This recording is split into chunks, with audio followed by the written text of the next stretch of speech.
उस घर में जाओ। तब कन्याओं ने भगवान से हाथ जोड़कर कहा, प्रभु मैं कन्या हूं, मैं स्त्री जाति की हूं, मेरी बहुत बड़ी विडंबना है, मुझको कौन स्वीकार करेगा? कदाचित मेरा परिवार स्वीकार कर भी ले तो मेरा कुटुंब स्वीकार नहीं करेगा, कदाचित कुटुंब स्वीकार कर भी ले तो हमारा समाज स्वीकार नहीं करेगा। अतिशय पवित्र होने के बावजूद भी मां जानकी की अग्नि परीक्षा ली गई, और मां जानकी की अग्नि परीक्षा लेने के बाद भी समाज ने उंगली उठाई, लोगों ने उंगली उठाई, तो मुझे कौन स्वीकार करेगा? आप कहां जाएं?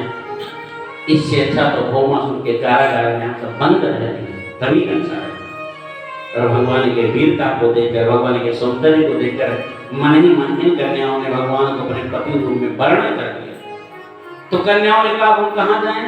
भगवान तो धर्म संकट में पड़ गए कि पहले तो इन लोगों ने उपासना की, करुण स्वर से पुकार लगाई, विनय किया, अब मैं आकर भौमासुर का वध करके इन कन्याओं को मुक्त किया, अब कन्याएं कहें मैं कहां जाऊं, किस घर में जाऊं, कौन मुझे स्वीकार करेगा? भगवान बड़े धर्म संकट में। भगवान ने एक क्षण के लिए लीलाधारी श्री कृष्ण ने नेत्र बंद किया और फिर नेत्र खोल करके कन्याओं से कहा चलो कहां? बोले मेरे साथ चलो। उन्होंने कहा कहां आपके साथ? अरे बोले द्वारिकापुरी चलो मेरे साथ। और क्या, बहुत बड़ी द्वारिकापुरी है। कन्याओं ने कहा महाराज द्वारिकापुरी चलें, लेकिन किस रूप में चलें? ये शरणार्थी के रूप में क्या? भगवान ने क्या नहीं, रामावतार में मेरी प्रतिज्ञा थी एक पत्नी पत धरो राजा सिंह जयता थी, पर कृष्णावतार में ऐसी कोई प्रतिज्ञा नहीं है एक पत्नी पत धरो की।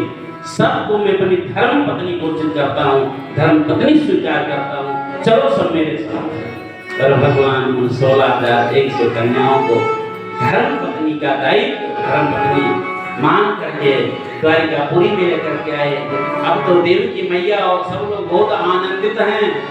अभी तो 8 बहुएं थी, अब 16,100 बहुएं आ गई, अब हो गई देवी मैया के 16,108 बहुएं। बहुत आनंद है द्वारिकापुरी में। लेकिन देवर्षि नारद जी को विद्वान कहनी होगी कि भगवान अरे 16,100 कन्याओं के साथ केवल संकल्प के अनुसार विवाह करके ले आए। संकल्प से कोई विवाह होता है क्या? आप जानते हैं हमारे यहाँ दंड की परंपरा है, संविधान की परंपरा है। ईश्वर ने संविधान बनाया, ईश्वर स्वयं संविधान के अधीन रहता है। संसद भवन में सांसद लोग संविधान बनाते हैं, वो स्वयं भी संविधान के अधीन रहते हैं। सांसद ये नहीं कह सकते कि संविधान तो मैंने बनाया, मैं इसके अंडर में क्यों रहूं। संविधान बन गया तो प्रत्येक नागरिक के लिए बनता है। इसके और संकल्प से नहीं बना कि महाराज पुनः आए, भगवान के पास आए, श्री कृष्ण से मिलने के लिए। भगवान समझ गया नारद जी क्यों आए हैं। नारद जी महाराज ने भगवान श्री कृष्ण से कहा आपसे अकेले में बात करना चाहता हूँ, सेवक थे।